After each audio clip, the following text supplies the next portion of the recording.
What would you do if an HOA showed up by boat and claimed your entire island didn't belong to you anymore? I bought a quiet island on the lake looking for peace.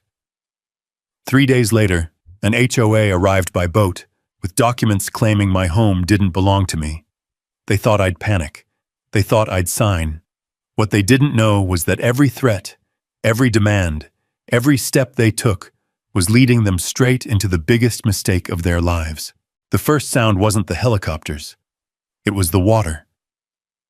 A deep, hollow slap echoed up from beneath the dock as waves struck the pilings harder than they ever did at this hour. Normally, the lake lay calm in the early morning, its surface smooth enough to mirror the sky.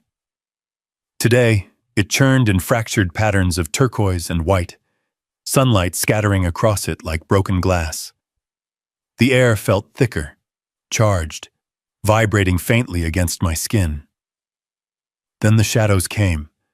They swept across the island in long, rushing bands, over the pine trees clinging to the rocky slopes, across the gravel drive, sliding up the face of the modern house perched on the low hill. The shadows crossed me next, stretching my own silhouette across the dock like a warning. A half-second later, the sound arrived in full force. Helicopters. Not one, several. The noise wasn't just loud, it was physical. It pressed against my chest, rattled the metal cleats, set the loose ropes humming like low strings on a bass. The smell of fuel mixed with lake air and sun-warmed wood. Gulls scattered upward, crying sharply as the rotor wash tore through their flight paths. I stood still at the edge of the dock, boots planted on planks silvered by decades of weather. The wood beneath me was solid, old-growth timber, carefully maintained, still faintly carrying the scent of fresh sealant from repairs I'd finished the day before. My hands hung loose at my sides. No clenched fists, no raised voice. Across from me, Bethany Reed was unraveling. She stood several yards down the dock, near the point where the marina slips opened out toward deeper water. Her bright pink suit, tailored, expensive, unmistakably deliberate, looked violently out of place against the blues and grays of the lake.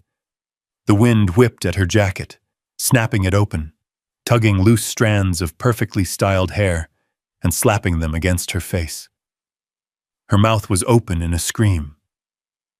I couldn't hear the words over the helicopters, but I didn't need to. Her expression said enough. Rage, panic, disbelief. One arm was thrust forward, finger locked on me, as if she could pin the entire situation in place through sheer accusation. "This is HOA property," she shouted, again and again, her voice lost in the thunder overhead. "You don't have the authority. You can't do this." Behind her, the scene had turned unmistakably real. 2 patrol boats eased into position on either side of the white luxury yacht she'd arrived in that morning. The yacht's engines were silent now, its bow nudged gently by the water, as if confused by the sudden loss of control. Farther out, a Coast Guard cutter held steady, broad and immovable, its presence less dramatic than the helicopters, but far more final. 6 hours earlier, the island had been quiet. 6 hours earlier, none of this existed. That morning had started the way the last 2 had, slow, almost unreal in its calm. A thin veil of fog clung to the surface of the lake, curling lazily around the marina slips, before retreating under the rising sun. I'd stepped onto the dock with a mug of coffee in my hand, steam drifting upward as I watched light crawl across the water. It was my 3rd day on the island, 3rd day of ownership, 3rd day of walking the property line, learning the way the wind bent around the trees, the way the lake darkened suddenly near the old boat ramp where the depth dropped fast. I was still settling into the idea that this place was mine. That was when the first boat appeared. A white twin-engine cruiser cut straight toward the dock, ignoring the radio channel, ignoring courtesy.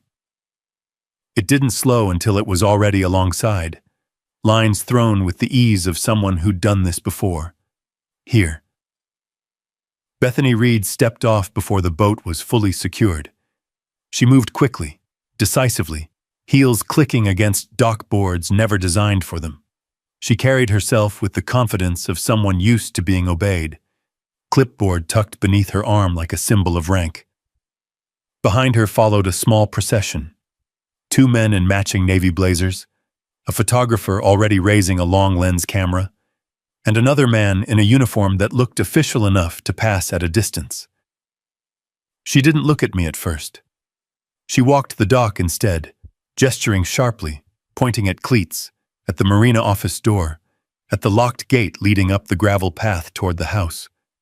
The photographer followed her movements, shutter clicking rapidly, framing angles that made everything look cramped, crooked, non-compliant. Only after she'd catalogued the dock like a crime scene did she turn to face me. "You must be the new owner," she said, her smile tight, professional, empty. "Bethany Reed, president of the Coastal Estates Homeowners Association." The words landed wrong, heavy, out of place. She opened her leather folder and removed several sheets of paper, thick stock meant to feel old and important, artificially aged edges, seals pressed deep enough to look authentic, dates written in a font designed to imply authority. "According to these records," she continued, voice carrying just enough to sound official, "this island and its marina fall under HOA jurisdiction. You are currently occupying community-controlled property." For a moment, I didn't answer. I looked past her instead, out across the lake. The water stretched wide and open, the far shore a hazy green line beneath the sky. Islands don't feel like something that can be claimed with a clipboard. "I bought this land legally," I said finally. "I have the deed." She waved that away as if it were a minor inconvenience. "That will be addressed. For now, all activity must cease. There are unpaid fees, compliance violations, inspections that need to happen immediately." She named the numbers deliberately. Large enough to shock. Back fees, monthly assessments, marina usage charges, designed to intimidate. I didn't argue. I didn't pull out my paperwork. I listened. Because something about the entire scene felt wrong. It wasn't just the documents. It was the way she said the word community, as if repetition could make ownership real. It was the man in uniform who wouldn't meet my eyes. It was the photographer framing shots from angles meant to distort reality. When I asked simple questions, parcel numbers, recorded easements, statutory authority, her smile tightened just enough to crack. "You'll have 72 hours, she said sharply. "After that, enforcement escalates." Then she left as abruptly as she'd arrived, entourage retreating to the cruiser like a practiced unit. Now, hours later, she stood frozen under the roar of helicopters, her imagined authority collapsing in real time.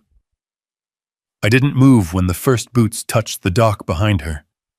I didn't speak when a commanding voice cut through the chaos and the shouting stopped. I simply stood there, calm, watching the difference between power claimed and power proven.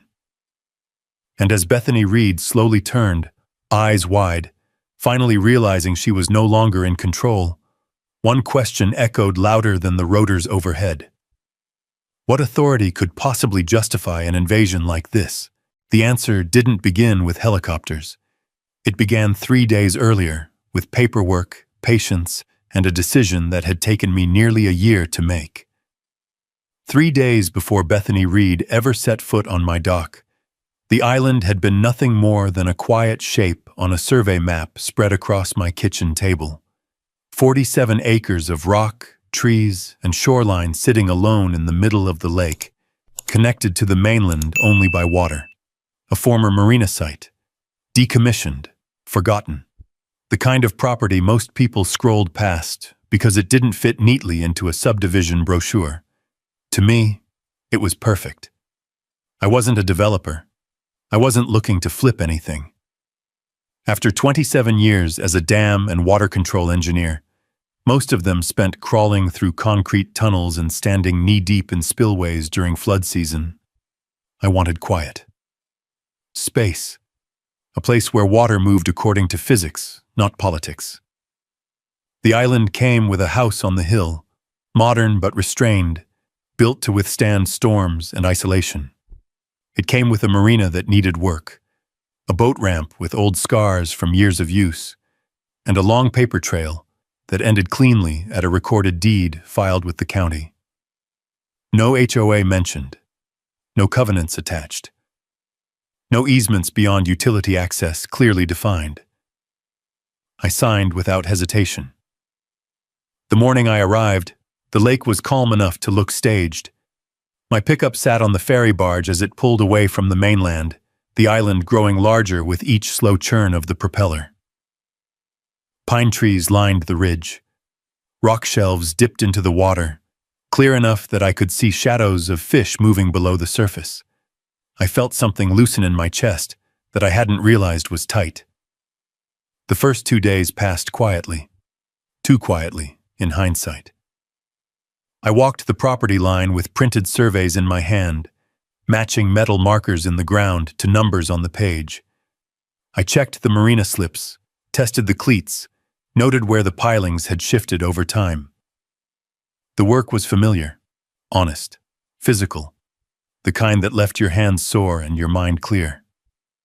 It was on the second evening that I met Marcus. He came by in an aluminum fishing boat just as the sun was dropping behind the trees, cutting the engine a respectful distance from the dock. He was in his late 50s, weathered in the way people get when they've spent most of their lives around water. Tool belt still on, hands stained with grease and varnish. "You the new owner?" he asked. I nodded. "Remy." "Marcus," he said, tying off. "Live on the North Shore. Used to work this marina back when it was running." There was a pause then. Not awkward, calculated. "You planning on reopening it?" he asked. "Eventually," I said. "For now, just fixing what's broken." He nodded slowly, eyes drifting toward the access gate at the far end of the dock. "HOA won't like that." That was the first time the letters were spoken out loud. I asked, "Which one?" He hesitated. "Coastal Estates," he finally said. "They don't technically own anything out here, but that's never stopped them before." He didn't elaborate. No matter how casually I asked, just shook his head and pushed off, leaving a faint wake that rippled against the dock. That night, I called Sarah Mitchell. Sarah and I went back years. She was a land use attorney with a reputation for precision and an intolerance for bullies disguised as bureaucrats. When I told her the address and described the island, she went quiet longer than usual. "That property has history," she said finally. "Not criminal, not cursed, something worse. The HOAs tried to claim control over marina access points all around that lake," she continued. "They use fines, inspections, intimidation. Most owners don't have the time or money to fight. They fold." "Do they have legal standing?" I asked. She exhaled. "That depends on whether anyone actually reads the deeds." The next morning, I woke to find a flyer tucked into the gate at the top of the dock path. Glossy paper, bold lettering. A community notice about upcoming inspections and compliance reviews. No name, no statute, no signature, just assumed authority. I didn't remove it. I photographed it, logged the time, filed it away. Because engineers learn early that systems fail at their weakest assumptions. And HOAs, I'd learned, often assume no one is paying attention. By the time Bethany Reed arrived on that third morning, I wasn't surprised. Annoyed, yes, but not surprised. Standing on the dock as she listed violations that didn't exist, watching her photographer twist angles into evidence, I realized something important. This wasn't about rules. It was about pressure. and pressure only works if the structure underneath it is weak. As the helicopters thundered overhead in the present, drowning out Bethany's protests, I knew exactly where this was headed. But 3 days earlier, standing alone on the dock with the sun rising and a deed folded carefully in my pocket, I had no idea how far she was willing to push, or how badly she'd miscalculated who she was pushing. Bethany Reed returned less than 48 hours after I met Marcus. This time, she didn't come alone. The lake was calm again that morning, deceptively so. The fog burned off early, leaving the water bright and open, the kind of day that made people believe nothing bad could happen. I was tightening bolts on a dock cleat when the sound of engines cut across the surface, louder and more aggressive than before. Not one boat. 3. They approached in a loose formation, spreading out as they came closer, creating wakes that slapped hard against the pilings. The lead vessel was the same white cruiser as before. Behind it followed a smaller boat flying no flag at all, and a pontoon boat that looked hastily repurposed, its deck cluttered with equipment cases. They tied up without asking. Bethany stepped onto the dock first, pink suit again, flawless and deliberate, as if yesterday's encounter had never happened. This time she smiled wider, too wide. The kind of smile people wear when they believe the outcome is already decided. Behind her came the others, 2 board members in matching blazers, identical to the ones before. A photographer with an even larger lens, already lifting it to his eye. And then the uniforms. 2 men stepped forward wearing dark shirts, badges clipped to their chests, radios on their shoulders. At a glance, they could have passed for law enforcement. At a closer look, something was off. The badges reflected light too cleanly. The radios lacked markings. Their boots were new. They fanned out slightly, a practiced move meant to claim space. Bethany didn't waste time with pleasantries. "Mr. Cole," she said loudly, voice carrying across the marina, "we're here to document ongoing violations and enforce compliance."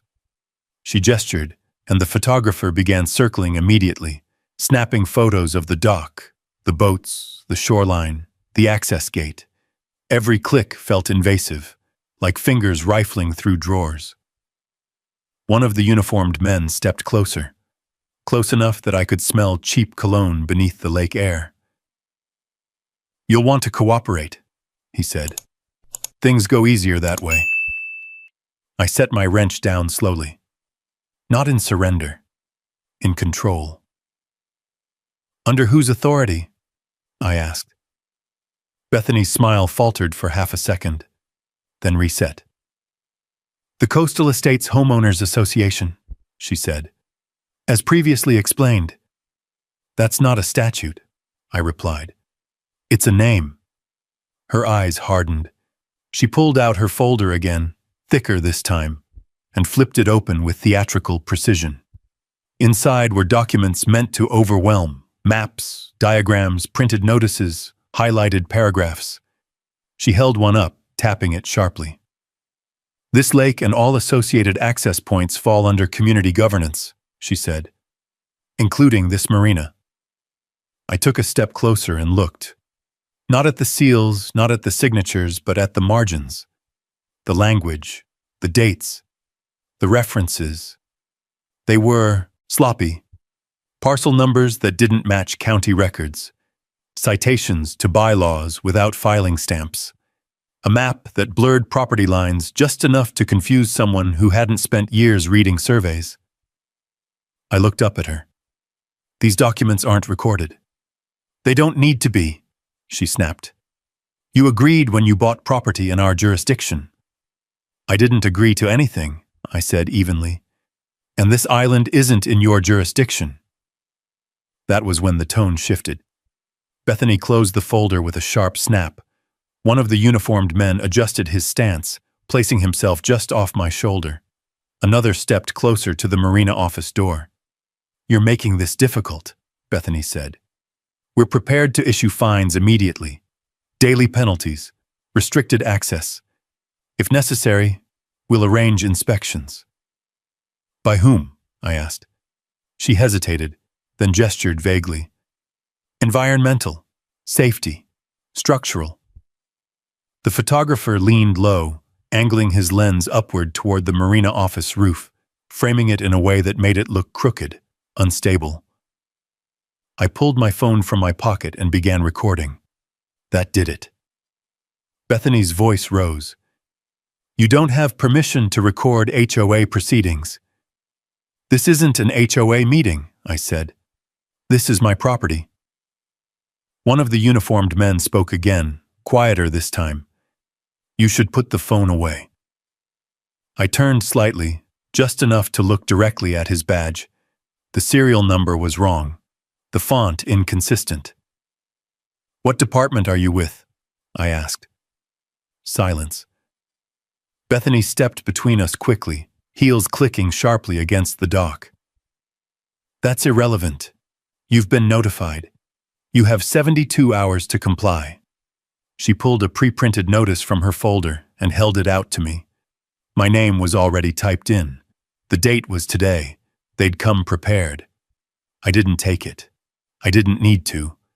Because in that moment, as their boats rocked against the dock and the photographer kept shooting, something became clear. This wasn't enforcement. It was theater. Designed to scare. Designed to isolate. Designed to make resistance feel pointless. As they finally turned to leave, Bethany paused at the edge of the dock and looked back at me. You're new here, she said. You don't understand how things work yet. I watched them pull away, wakes tearing through the calm water, and felt something settle cold and steady in my chest. I understood exactly how things worked, and I knew they weren't going to stop. The calls started that night. The first one came just after sunset, when the lake had gone quiet again, and the lights along the marina slips blinked on one by one. The number was unfamiliar. The voice on the other end was polite, practiced, and fast. Mr. Cole, this is the Architectural Review Committee with Coastal Estates. We're following up on some non-compliant structures on your property. I didn't answer right away. I listened. Engineers learn more from silence than from interruption.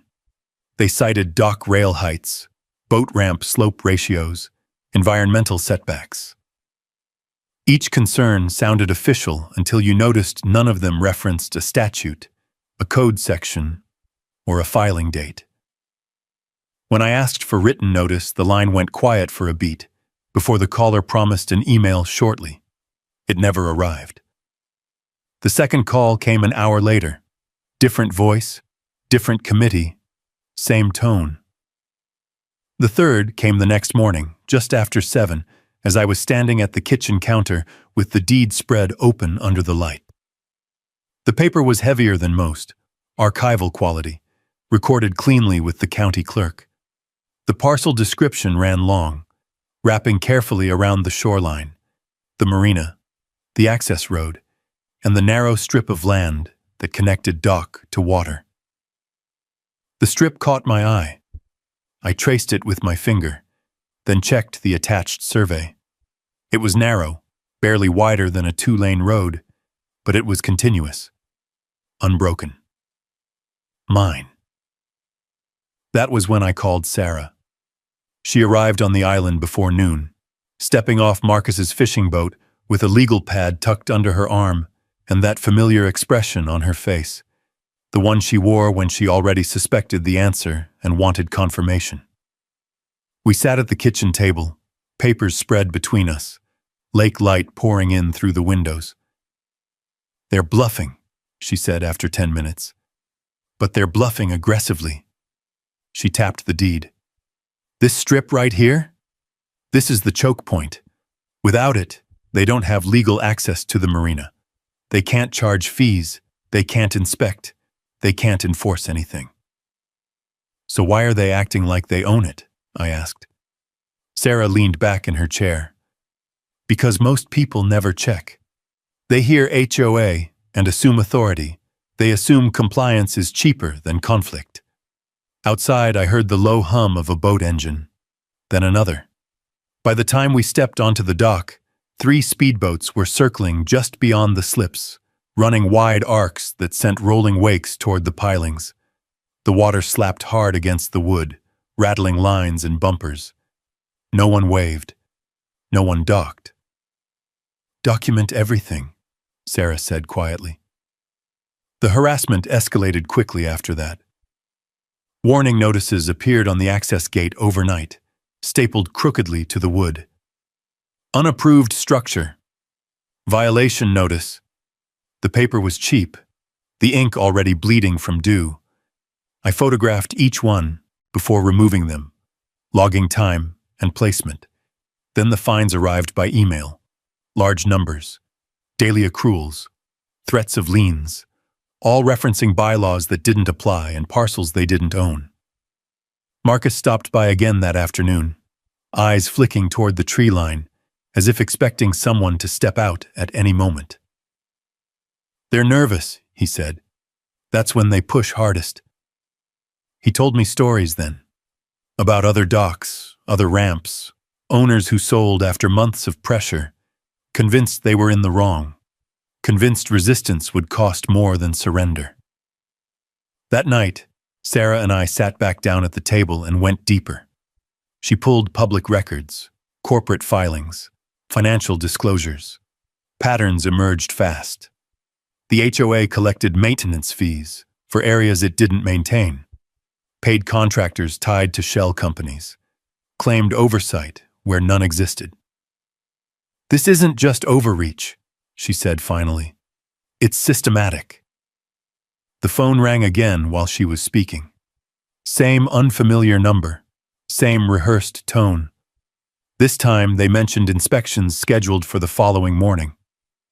I looked at Sarah. She nodded once. "Let them try," she said. "But don't stop them yet." Outside, the lake was calm again, moonlight stretching across it in a long silver path. Somewhere out there, Bethany Reed was planning her next move, convinced pressure would crack me the way it had cracked others. She didn't know what the deed said, and she didn't know how much evidence she was leaving behind with every call, every notice, every bluff. The first real escalation came before sunrise. I woke to the low, unsettling sound of water slapping hard against wood. Not the gentle lap of a breeze-driven ripple, but the rhythmic udar of wakes, deliberate, repeated. I stepped onto the deck and looked down toward the marina. 3 speedboats were running tight circles just beyond the slips, engines revving higher than necessary, their paths overlapping like a pattern drawn to irritate. Each pass sent a rolling wall of water into the dock. Lines snapped taut, bumpers groaned, and the planks shuddered beneath my feet. No one waved. No one slowed. When I raised my phone and began recording, one of the boats peeled closer, then cut away sharply, throwing spray high into the air. By the time the sun crested the tree line, the boats were gone. In their place, someone had left a sign. It was nailed crookedly to the access gate where the gravel path met the dock. White board, red letters still wet enough to bleed into the grain. Unapproved structure, comply, or consequences. I photographed it, close enough to capture the nailheads, the angle of the board, the timestamp on my phone. Then I removed it and set it against the boathouse wall, evidence drying in the morning light. The calls resumed an hour later. Different voices, same script. One claimed to be from an environmental committee concerned about shoreline impact. Another warned of unsafe conditions around the marina. A third mentioned imminent inspections and possible emergency enforcement. None could cite authority. None would put anything in writing. Sarah told me to log everything. So I did. Times, numbers, phrases repeated word for word across different calls. Patterns formed quickly, like a machine running a loop. By mid-morning, Marcus showed up again, this time on foot, his truck parked back from the gate. They've hired people, he said quietly. Seen them around the North Shore before. Loud engines, signs, trying to make folks feel watched. We stood together on the dock, the lake glittering deceptively peaceful around us. That afternoon, the trucks arrived. I heard them before I saw them. The grind of diesel engines, the rattle of metal over gravel. 2 flatbeds rolled down the narrow access road toward the gate, followed by a pickup with magnetic signs on the doors. Coastal Estates Maintenance. On the flatbeds sat equipment that didn't belong anywhere near routine inspections. A compact excavator, pallets of lumber, tools stacked with the efficiency of a crew expecting to work, not observe. Bethany Reed stepped out of the pickup like she owned the ground beneath her feet. Her pink suit was gone, replaced by pressed slacks and a tailored jacket in neutral tones, the uniform of someone pretending restraint. She didn't smile this time. "We're here to remove illegal structures," she announced loudly, for the benefit of the men unloading equipment and the invisible audience she assumed was watching. Final notice was given. I raised my phone again. "Under whose authority?" She gestured toward the gate. "Community authority." "That gate is on my property," I said. "So is everything beyond it." One of the workers hesitated, glancing at Bethany. Another started the excavator, its engine coughing to life, metal arm lifting slightly before settling again.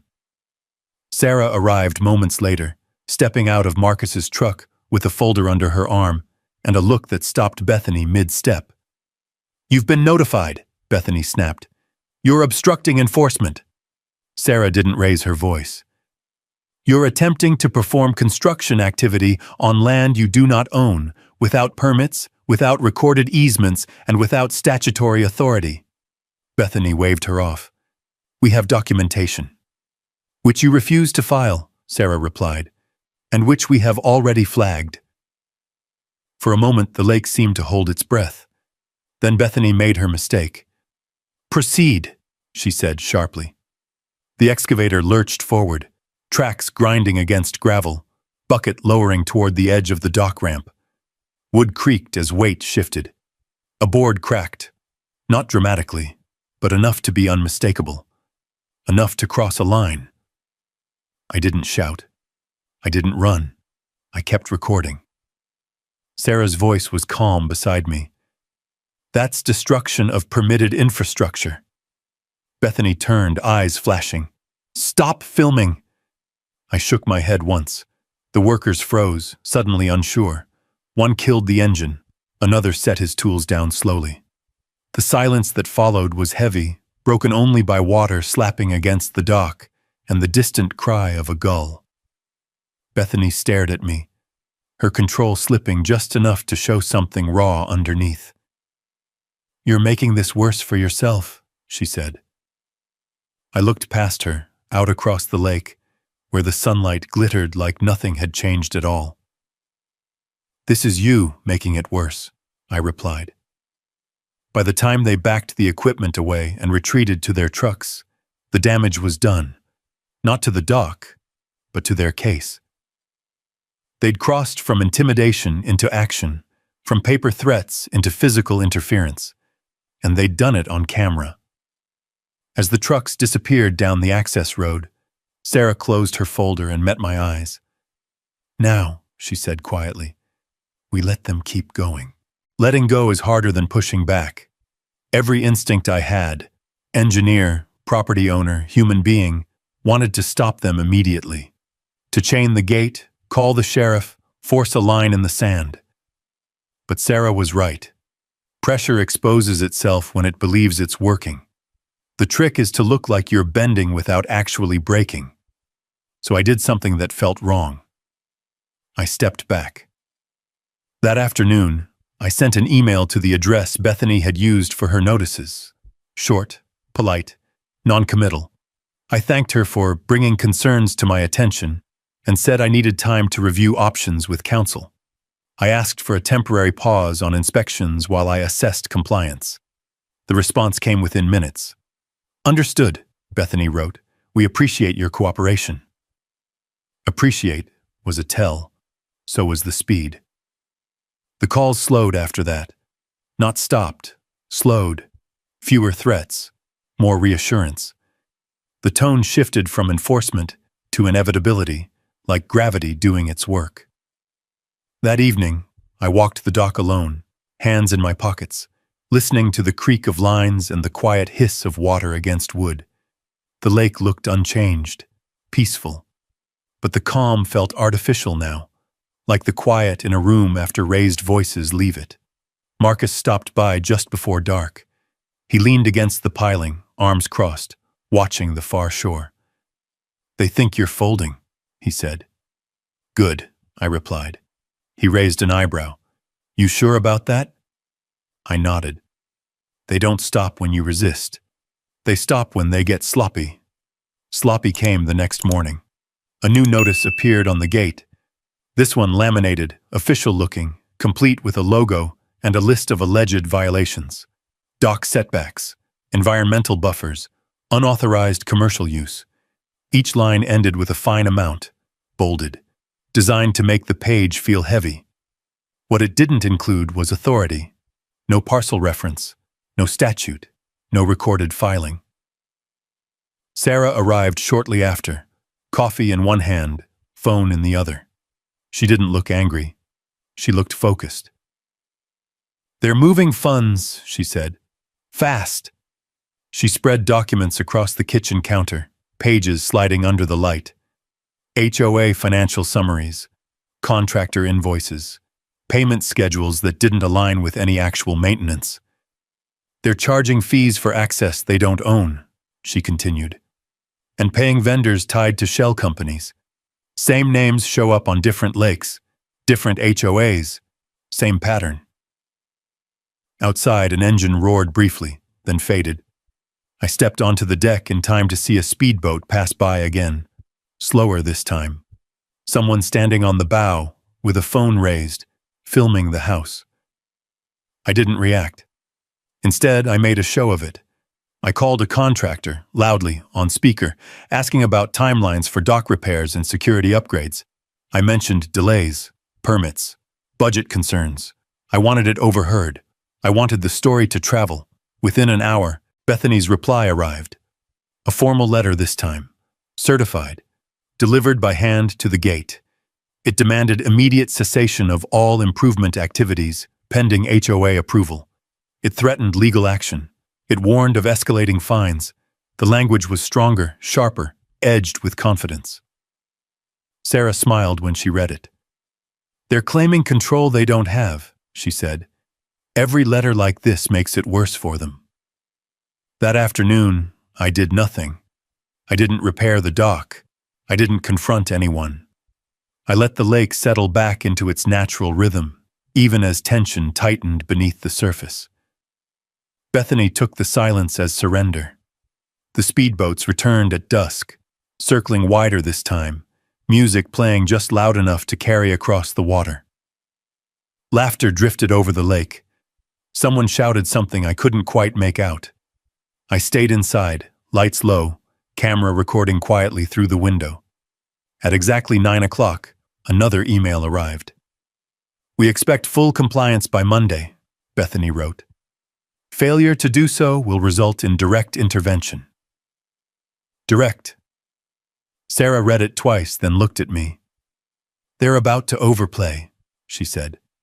"People like this always do." That night I slept lightly, listening to the wind in the trees and the soft knock of water against stone.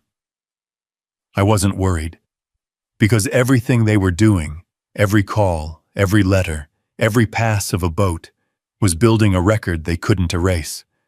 And in the morning, they were going to take the next step. They did. It started just after 8, when the sun was already high enough to burn off the last of the mist and turn the lake into a flat sheet of blue glass. I was standing at the kitchen counter, coffee untouched, when Sarah's car pulled up at the top of the access road. She came in without knocking, jacket already off, phone pressed to her ear. "They're accelerating," she said, covering the receiver, "which means something's spooking them." She spread a stack of papers across the counter. Bank records this time. Not deeds or surveys. Numbers. Transfers. Dates highlighted in yellow. Look at the timing, she said. Every time an owner resists, fees spike. Emergency assessments. Special maintenance charges. And then, she tapped a column with her pen. Payments go out to contractors who don't actually do work. I leaned over the counter, studying the names. They repeated across different lakes, different HOAs, same mailing addresses, same bank routing numbers. Shells. They're laundering HOA money, I said.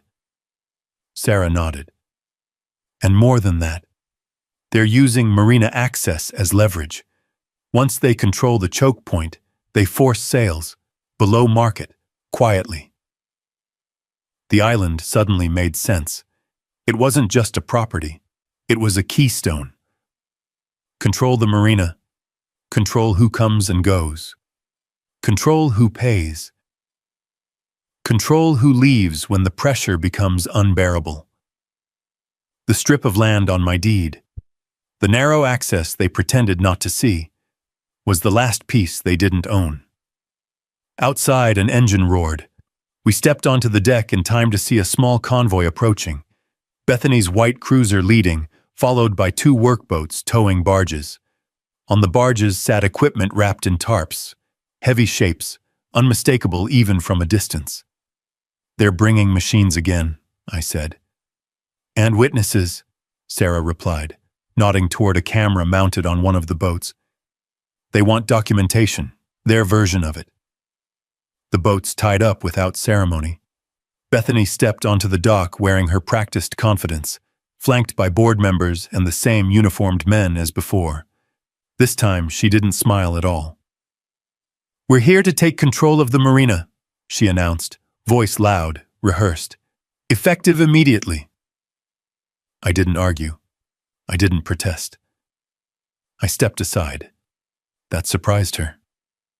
You've had ample notice, she continued, watching my face for resistance. Your non-compliance leaves us no choice. I nodded once. I need 30 minutes, I said, to collect personal property from the dock. Her eyes narrowed. Then she smiled, slow, satisfied. Make it quick, she said. After that, this area is restricted. She turned away, already issuing orders, already convinced the pressure had finally worked. Sarah leaned close. She thinks she's won, she whispered. Good, I said. The equipment rolled forward, slowly at first, then with more confidence. Workers in reflective vests began marking areas with spray paint. One pointed toward the marina office. Another gestured at the dock ramp. I kept recording, quietly, steadily. Behind the scenes, Sarah moved faster. She stepped away, phone to her ear, speaking in low, precise sentences. County offices, financial crimes, marine authority, names and account numbers passed like coordinates. Within minutes, her phone buzzed again. They've been waiting for this, she said when she returned. Your island isn't the first complaint. It's the cleanest. Bethany's voice cut through the air then, sharp and commanding. Begin removal. The first machine lurched forward, tracks biting into gravel.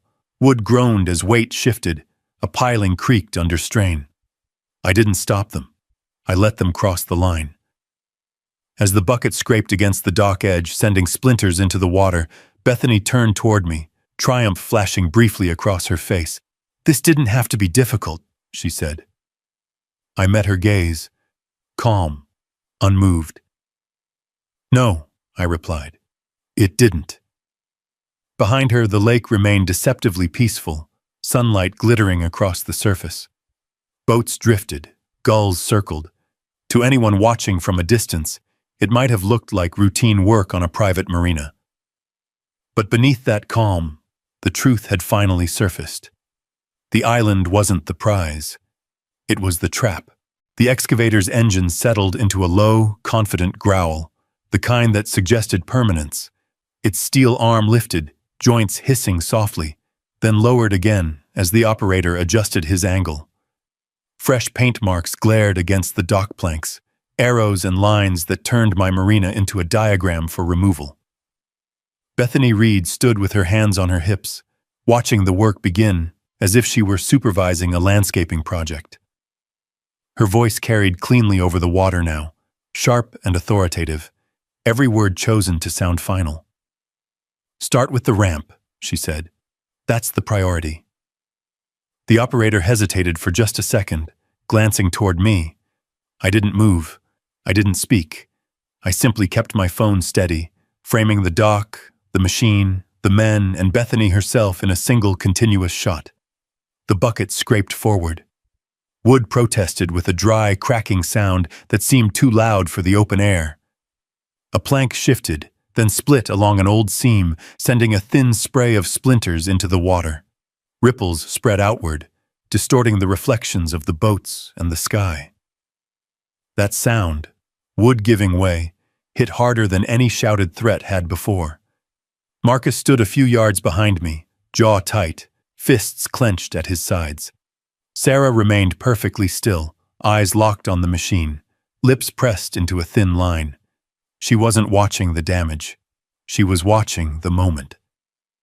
Bethany turned toward me again, a flicker of satisfaction crossing her face.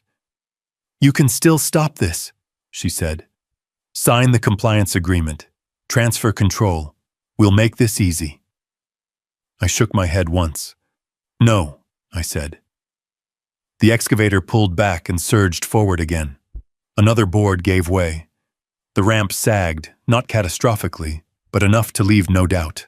This was no inspection. This was destruction. I raised my voice, not in anger, but in clarity. "This dock is permitted infrastructure," I said, loud enough for everyone to hear. "You are performing unauthorized demolition on private property." Bethany laughed, short and dismissive. "We've been over this." "Yes," I replied. "And you were wrong then too." Sarah stepped forward now, phone pressed to her ear, speaking calmly into it as if ordering lunch. "We have active interference with recorded property," she said. "Equipment on site, names and plates documented." She paused, listening, then nodded once. "Yes, I'll hold." Bethany's smile wavered. The second machine started up, its engine roaring to life, exhaust puffing into the clear air. Workers began unloading tools, sledgehammers, pry bars, placing them neatly on the dock like instruments laid out before a procedure. That was when I made the call Bethany didn't expect. I didn't dial the sheriff. I didn't call the media. I called the Marine Authority. "Unauthorized construction activity on navigable waters," I said when the line connected. "Active obstruction of permitted access. I have live video and documentation." There was a pause on the other end, then a question, then another. Behind me, the lake shifted as a patrol boat altered course in the distance, its wake changing shape. Bethany noticed it at the same moment I did. Her head snapped toward the open water, eyes narrowing. "Ignore that," she said quickly, to no one in particular. "Keep working." But the confidence was gone now, replaced by something brittle. The excavator operator hesitated again. One of the workers lowered his tool slowly, looking between Bethany and the water. I kept recording. Minutes passed. The sun climbed higher. Sweat darkened collars. The machines idled, engines still running but no longer advancing.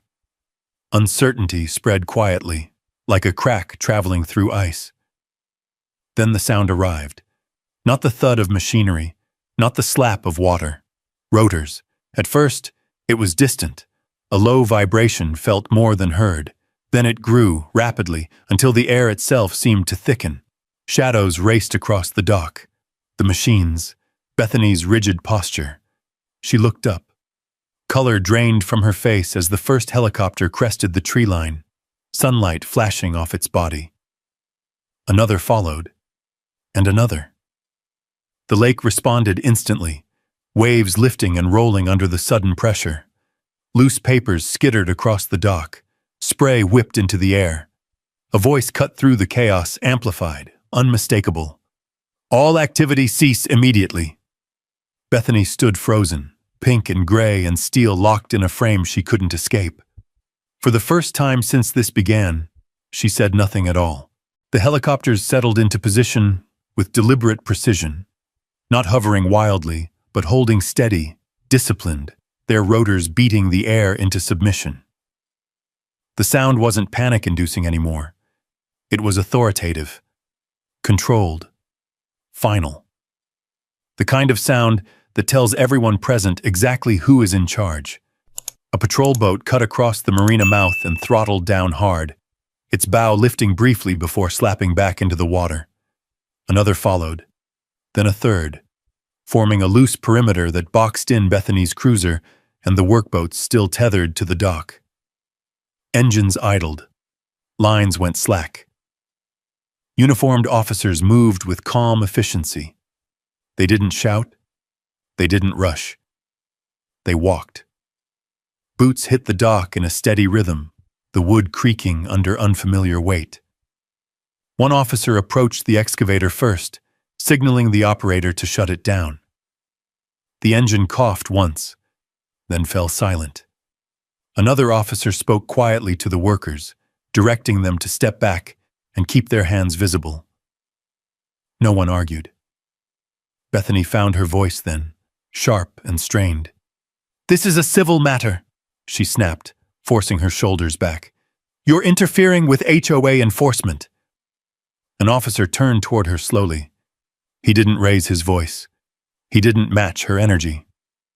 "Ma'am," he said evenly, "you are overseeing unauthorized construction activity on navigable waters and permitted infrastructure. We're here to secure the site." She scoffed, the sound brittle. "You don't understand. This property—" "I do understand," he replied, cutting her off without aggression. "And you'll have an opportunity to explain your position. Right now, step away from the equipment." Bethany hesitated. For just a moment, it looked like she might refuse, like she might try to argue authority into existence one last time. Her eyes darted to her board members, to the uniformed men who had stood so confidently earlier. They wouldn't meet her gaze. One by one, they stepped back. Sarah moved to my side, her phone still in her hand, screen glowing with messages and timestamps. "They're logging everything," she murmured. "Chain of custody. Financials are already flagged." I nodded, still recording, still silent. An officer approached me next. "Sir, are you the property owner?" "I am," I said, handing over my ID. He checked it, then nodded. "We've received documentation confirming your deed and permits. We're securing the dock and marina pending further review." Bethany's head snapped toward me. "You went behind my back," she hissed. I met her eyes calmly. "I followed the law." The words landed harder than any insult could have. As officers began photographing the site, spray-painted markings, damaged planks, the position of the machinery, Bethany's posture changed. The rigid confidence she'd worn like armor began to sag. Her voice rose again, faster now, less controlled. "This is harassment," she insisted. "You're siding with him because he called first." An officer shook his head slightly. "We're here because we received evidence." That word, evidence, hung in the air. One of the men who'd worn a badge earlier shifted nervously as an officer examined it, turning it over, checking the serial number. Another worker stared at the water, jaw tight, as questions were asked quietly, methodically. The marina felt smaller now, boxed in by authority that didn't need to posture. Bethany's cruiser was boarded next. 2 officers stepped aboard, checking documentation, registration, ownership. Clipboards appeared. Photos were taken. Notes were made. Bethany watched it all, helpless. I felt the tension that had coiled in my chest for days begin to loosen. Not rush out, not explode, but release slowly, like pressure venting through a valve. This wasn't victory, not yet. This was the turn. As the last helicopter shifted position, casting one final shadow across the dock, Bethany looked at me again. Her eyes were wide now, no longer furious, but calculating. "This isn't over," she said. I believed her, but for the first time since she'd arrived on my island, her words carried no weight at all. The next weeks moved quietly, but relentlessly. The marina was sealed pending review, not by the HOA, but by county and marine authorities acting under clear jurisdiction. Red tags hung from the equipment Bethany had brought in, fluttering in the wind like small, silent verdicts. The damaged planks were documented, measured, photographed, and left exactly as they were, evidence preserved rather than erased. Bethany tried to regain ground immediately. Letters arrived from her attorneys, thick with language meant to intimidate. Claims of misunderstanding, assertions of implied authority, accusations that I had escalated unnecessarily. Sarah read each one carefully, marked them with notes, and filed them away. "They're still playing offense," she said. "That usually means they're afraid of what's coming." What came was slower and far more devastating. Depositions followed. Financial records were subpoenaed. Contractors were questioned, quietly at first, then with increasing urgency. Patterns Sarah had suspected became impossible to ignore once viewed in sequence. Inflated fees, recycled invoices, payments routed through the same accounts regardless of location. The HOA's board began to fracture. 2 members resigned within a week, citing personal reasons. Another stopped returning calls entirely. The uniformed men Bethany had relied on disappeared from the picture altogether. Bethany herself grew quieter.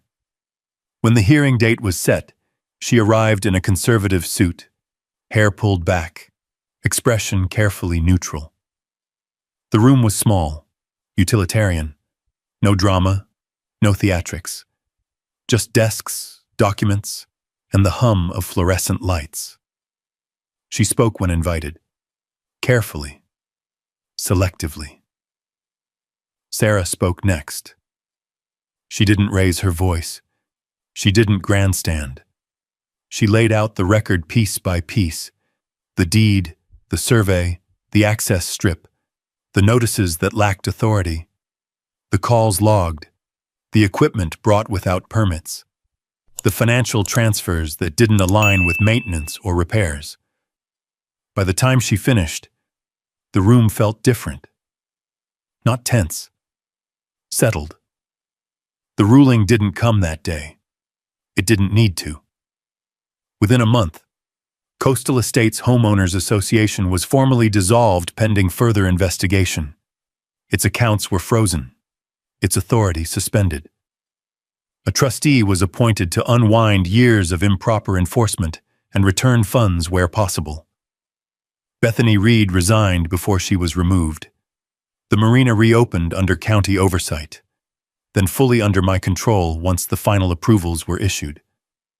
Repairs were made slowly, deliberately, with permits posted clearly for anyone to see.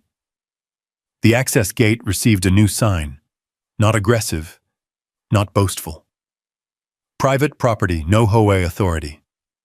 Marcus stopped by the morning it went up, coffee in hand, nodding once when he read it. "About time," he said. Life returned to a quieter rhythm. Boats came and went. The water settled back into its familiar patterns. Gulls reclaimed their perches. The island felt like an island again. Not a battleground, not a prize, just a place. I never heard from Bethany Reed after that. I heard about her, of course. Everyone did. Whispers at first. Then confirmed reports, civil actions, ongoing investigations, the quiet unraveling of a system that had relied too long on fear and assumption. Standing on the dock one evening, watching the sun sink into the lake, I thought back to her first words to me. "You don't understand how things work here." She had been wrong. I understood exactly how things worked. Power that isn't real has to shout. It has to rush. It has to pretend. Real authority doesn't announce itself. It arrives with paperwork, patience, and the truth, and it doesn't leave room for argument. If you've ever had an HOA or anyone else try to push you around on your own land, drop a yes in the comments. I'd really like to hear your story. Sometimes standing your ground isn't about being loud. It's about being patient and knowing the truth will hold. If stories like this matter to you, consider subscribing and staying with the channel. There are more real stories of land, law, and hard-earned justice still to come.